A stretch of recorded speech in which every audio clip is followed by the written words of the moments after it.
এরপরে যেটা আমরা আলোচনা করব প্রথম ক্রম বিক্রিয়া। প্রথম ক্রম বিক্রিয়া কাকে বলে উদাহরণ দাও। তাহলে শূন্যক্রম বিক্রিয়ার মতো একই ডেফিনেশন, যে সমস্ত রাসায়নিক বিক্রিয়ার হার বিক্রিয়ক পদার্থের গাঢ়ত্বের প্রথম ঘাতের সহিত সমানুপাতিক তাদের প্রথম ক্রম বিক্রিয়া বলে। প্রথম ক্রম বিক্রিয়ার দুরকমভাবে এক্সাম্পল হয় গ্যাসীয় বিক্রিয়া, গ্যাসীয় বিক্রিয়া এবং দ্রবণীয় বিক্রিয়া।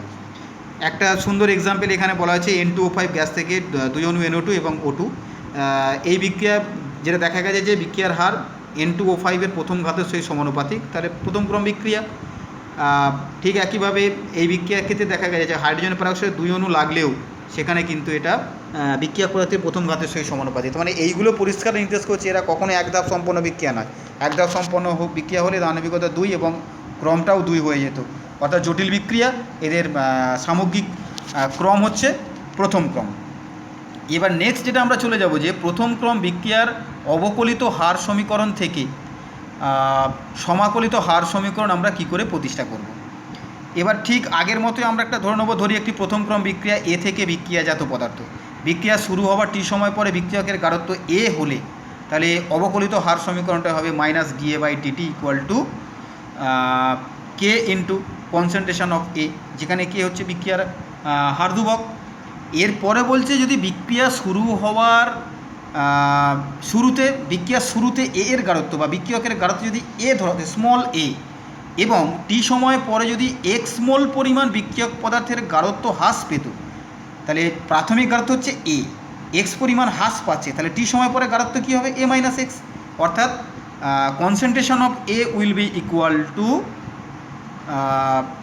A-X।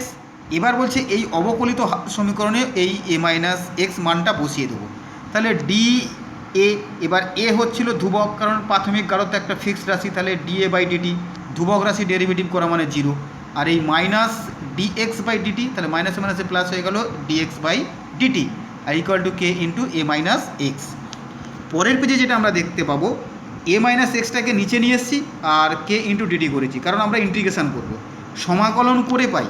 উভয় পক্ষে সমাকলন করলে 1/A-X এর যেটা ইন্টিগ্রেশন যেটা হবে সেটা হচ্ছে তোমার -ln A-X আর ডিটি মানে টি প্লাস সি একটা ইন্টিগ্রাল কনস্ট্যান্ট এখানে আনতে হচ্ছে বা সমাকলন ধ্রুবক। এরপরে আমরা চলে যাব যে এটা 1 নম্বর সমীকরণ দিয়ে চিহ্নিত করেছি। 1 নম্বর সমীকরণ, এবার বিক্রিয়ার শুরুতে যখন টি ইকুয়াল টু 0 ছিল তখন এক্সের মান কত 0, তাহলে এক্সের জায়গায় 0 বসাবো, টি এর জায়গায় 0 বসাবো, বসিয়ে দেখা যায় সি ইকুয়াল টু -ln। এখন 1 নং সমীকরণে সি এর মান বসিয়ে যদি আমরা পাই -ln A-X equal to k t into C এর জায়গায় -ln এ। এবার এই ln এটাকে এদিকে আনবো, তাহলে ln A -ln A-X equal two এই কেটি। এবার এটাকে যদি আমরা লগের নিয়ম অনুযায়ী দেখি তাহলে ln A/A-X equal to k t. lnকে যখন আমরা লগে কনভার্ট করতে চাই, lnকে লগে কনভার্ট করতে গেলে 2.303 দিয়ে গুণ করতে হয়, তাহলে 2.303/t log A/A-X। এই সমীকরণটাই হচ্ছে প্রথম ক্রম বিক্রিয়ার সমাকলিত হার সমীকরণ। এটা কিন্তু আমাদের পরীক্ষায় 3 নম্বরের জন্য প্রমাণ করতে দেয়, একদম প্রথম থেকে শুরু করে শেষ পর্যন্ত যেতে হবে। আগের মতো এবার পরপর চলে যাব হার ধ্রুবকের একক আমরা কী পাবো, ফাইন নাম্বার 1। তাহলে এখান থেকে A/A-X এর কী হবে, উপরও গাঢ়ত্ব নিচে গাঢ়ত্ব, তাহলে পুরো রাশিটার মান তাহলে কি কোনো একক থাকছে না, তাহলে অ্যাকচুয়ালি কে এর একক হবে 1/সময়ের একক। সময়ের একক আমরা second inverse, minute inverse, time inverse বা ঘন্টা ইনভার্স, যা খুশি যে পরিস্থিতি অনুযায়ী যেখানে যেমন বলা থাকবে সেই রকমভাবে আমরা করব। 2 নম্বর যেটা বলছে যে প্রথম ক্রম বিক্রিয়ার সময়ের সাপেক্ষে বিক্রিয়কের গাঢ়ত্বের পরিবর্তন আমরা স্মল এ এবং এক্স ধরে করেছিলাম। এটাকে যদি বলা হয় যে বিক্রিয়ক পদার্থের প্রাথমিক গাঢ়ত্ব A0 এবং টি সময় পরে ওর গাঢ়ত্ব এ হলে তাহলে x - a ইকুয়াল টু এটা আগের সাথে যদি কোরিলেট করতে চাই, আর A will be equal to A0, তাহলে সমাকলিত হার সমীকরণটা হবে Katie equal to ln A0/a। কারণ দুটো সমীকরণই আমাদের লাগবে, কারণ অঙ্ক করতে গেলে দুটো সমীকরণ কখন কোথায় কীভাবে অ্যাপ্লাই করতে হচ্ছে সেটা তোমাদের বুঝতে হবে। তাহলে এখান থেকে যদি আমরা দেখি ln A/A0 এটাকে উল্টে নিয়েছি বা রিভার্স যদি করে নিই, তাহলে আমরা কী লিখব -কেটি, কেটির জায়গায় আমরা লিখব -কেটি। এবার lnটাকে তুলতে গেলে আমাদের e⁻ একটা এক্সপোনেনশিয়াল আনতে হয়, তাহলে A/A0 equal to e⁻ k t, অর্থাৎ a equal to A0 into e⁻ minus Katie.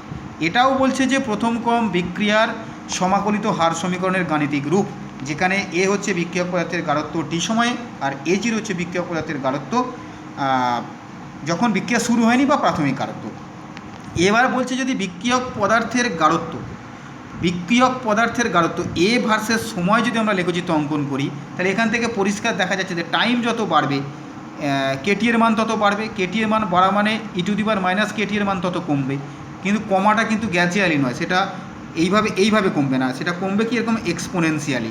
যেহেতু এক্সপোনেনশিয়াল কেটি টার্ম আছে, সেই জন্য এক্সপোনেনশিয়ালি ডিক্রিজ করেছে, অর্থাৎ বিক্রিয়কের গাঢ়ত্ব সূচকীয়ভাবে হ্রাস পাবে।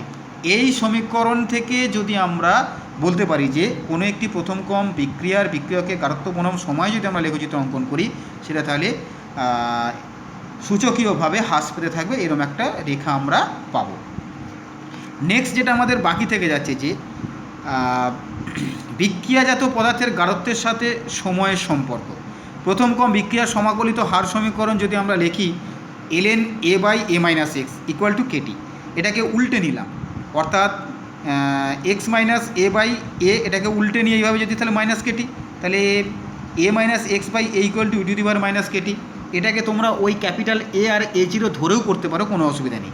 এবার a-x equal to a into e⁻ k t, কারণ এটাকে কোনাকুনি গুণ করেছি। এবার এখান থেকে x এর মান বের করেছি, x তাহলে কী হবে a into e⁻ k t, a common নিয়েছি।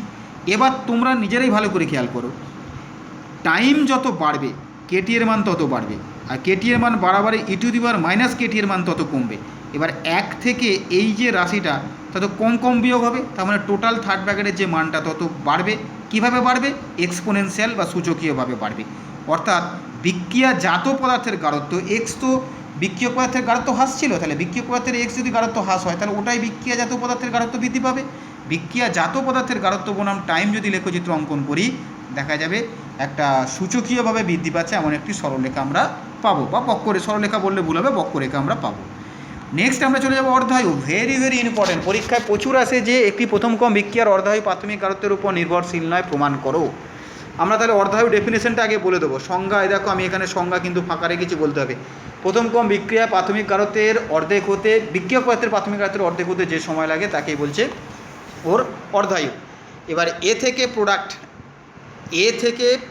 এটা একটা রাসায়নিক বিক্রিয়া ধরে নিয়েছি, এবং বিক্রিয়ার শুরুতে তার প্রাথমিক গাঢ়ত্ব ছিল a0, টি সময় পরে বিক্রিয়কের গাঢ়ত্ব হ্রাস x হলে টি সময় পরে বিক্রিয়ক পদার্থের গাঢ়ত্ব a-x। তাহলে প্রথম ক্রম বিক্রিয়ার সমাকলিত হার সমীকরণ, এখানে আর সমাকলন মানে পুরো ডিরাইভ করে দেখাতে হবে না, ধরে নিলেই হবে। এবার যখন T equal to T half, মানে টাইমটা যখন অর্ধায়ু বা অর্ধজীবনকাল হয়ে গেল, এবার তোমরাই বলো x এর মান কত হবে? টি সময় পর গাঢ়ত্ব ছিল, এবার টি হাফ সময় x এর মানটা কী হয়ে যাবে? প্রাথমিক গাঢ়ত্বের অর্ধেক, তার মানে a/2। তাহলে x এর জায়গায় আমরা a/2 বসিয়ে দেবো। তাহলে t half equal to 1/k ln a/a-2। তাহলে t half equal to k ln a/2। এবার যদি আমরা a কেটে দিই, 2টা উপরে চলে যাবে, তাহলে t half equal to 1/k ln 2 এর মান হচ্ছে 0.693, আর কে জায়গায় বসিয়ে দিলাম। তাহলে টি হাফের গাণিতিক সমীকরণ থেকে যেটা আমরা স্পষ্ট দেখতে পাচ্ছি যে এখানে কোনো বিক্রিয়ক পদার্থের প্রাথমিক গাঢ়ত্ব বা এ টার্মটা নেই। তাহলে এই সমীকরণ থেকে আমরা পরিষ্কার বলতে পারি বিক্রিয়ক পদার্থের প্রাথমিক গাঢ়ত্ব বিক্রিয়ক পদার্থের অর্ধায়ু কখনোই প্রাথমিক গাঢ়ত্বের উপরে নির্ভরশীল নয়। তাহলে এটাও বলতে পারি বিক্রিয়ক পদার্থের অর্ধায়ু তার হার ধ্রুবকের সহিত ব্যস্তানুপাতে পরিবর্তিত হয়, এটাও প্রমাণ করতে বলতে পারে। এবার বলছে যদি আমরা প্রথম ক্রম বিক্রিয়ার ক্ষেত্রে টি হাফ বনাম তার প্রাথমিক গাঢ়ত্ব লেখচিত্র অঙ্কন করি, তাহলে এই সমীকরণ থেকে দেখো পরিষ্কার যেটা আমরা দেখতে পাচ্ছি, টি হাফ বিক্রিয়ক পদার্থের প্রাথমিক গাঢ়ত্বের উপরে কোনোভাবেই নির্ভর করে না, যেটা কিন্তু শূন্য ক্রম বিক্রিয়ার ক্ষেত্রে আমরা টি হাফ পেয়েছিলাম a0/2k, কারণ বিক্রিয়ক পদার্থের প্রাথমিক গাঢ়ত্বের উপরে তারা নির্ভরশীল ছিল। তাহলে এখানে আমরা যদি লেখচিত্র অঙ্কন করি, সেটা হবে x অক্ষের সমান্তরাল, কারণ a0-এর উপর তো কোনোভাবে নির্ভরশীল না, এর গাঢ়ত্ব যতই হোক না কেন টি হাফের মান সর্বদা অপরিবর্তিতই থাকবে। এরপরে যেটা আমরা চলে যাব সেটা হচ্ছে তোমার প্রথম ক্রম বিক্রিয়া সমাপ্ত হতে অসীম সময় লাগে। ভেরি ইম্পর্টেন্ট, আমাদের নতুন সিলেবাসের প্রথম বছরেই এই প্রশ্নটা কিন্তু এসেছিল।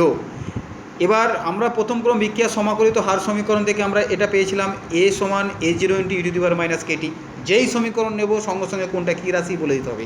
এ হচ্ছে বিক্রিয়ক পদার্থের টি সময় পরে গাঢ়ত্ব, A0 বিক্রিয়ক পদার্থের প্রাথমিক গাঢ়ত্ব, কে হার ধ্রুবক, আর টিটা তো সময় অলরেডি বলেই ফেলেছি। তাহলে এখন বিক্রিয়াটা সম্পন্ন হবে তখনই যদি বিক্রিয়ক পদার্থের গাঢ়ত্বটা সম্পূর্ণরূপে 0 হয়ে যায়।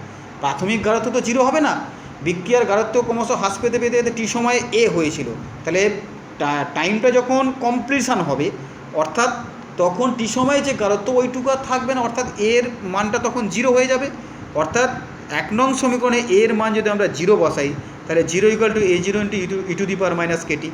যেহেতু বিক্রিয়ক পদার্থের প্রাথমিক গাঢ়ত্ব 0 হতে পারে না, অতএব e⁻ KT = 0। এখন e⁻ KT = 0 এই সমীকরণটা তখনই সম্ভব যদি টি এর মান ইনফিনিটি বা অসীম হয়। তাহলে এখান থেকে আমরা বলতে পারি যে বিক্রিয়ক প্রথম ক্রম বিক্রিয়া সম্পন্ন হতে গেলে অসীম সময়ের প্রয়োজন হবে, বা এটাকে যদি ঘুরিয়ে বলা হয় প্রথম ক্রম বিক্রিয়া কখনোই সমাপ্ত হবে না। নেক্সট যেটা আমরা চলে যাব, প্রথম ক্রম বিক্রিয়ার n-তম অর্ধায়ু পরে বিক্রিয়কের গাঢ়ত্ব। আমরা জানি একটা অর্ধায়ু সম্পন্ন হলে কী হবে, তার প্রাথমিক গাঢ়ত্ব অর্ধেক হবে। এখন যদি আমরা ধরে নিই যে বিক্রিয়ক পদার্থের প্রাথমিক গাঢ়ত্ব A0, তাহলে প্রথম অর্ধায়ু পরে তার গাঢ়ত্ব কত হবে, A0/2। দ্বিতীয় অর্ধায়ু সম্পন্ন হলে তার গাঢ়ত্ব কত হবে, তাহলে প্রথম অর্ধায়ুর পরে A0/2 ছিল, তাহলে তার অর্ধেক আবার হবে, অর্থাৎ হাফ ইন্টু A0/2, তাহলে A0/4 অথবা A0/2²। তৃতীয় অর্ধায়ু সম্পন্ন হলে A0/4 × হাফ, তার অর্ধেক হবে, অর্থাৎ A0/4 × 2 8, অর্থাৎ A0/2³। তাহলে n-তম অর্ধায়ু সম্পন্ন হলে বিক্রিয়ক পদার্থের গাঢ়ত্ব তখন হয়ে যাবে A0/2n। অর্থাৎ এখন n এর মান থেকে কত হবে সেটা বের করতে দিতে পারে, বা n এর মান বলে দিল, বিক্রিয়ক পদার্থের প্রাথমিক গাঢ়ত্ব বলে দিল, কী পরিমাণ অবশিষ্ট থাকবে সেটাও বের করতে বলতে পারে। এই টাইপের অঙ্ক কিন্তু আমাদের আসতে পারে। এখানেই আমাদের সেকেন্ড ক্লাস শেষ হলো।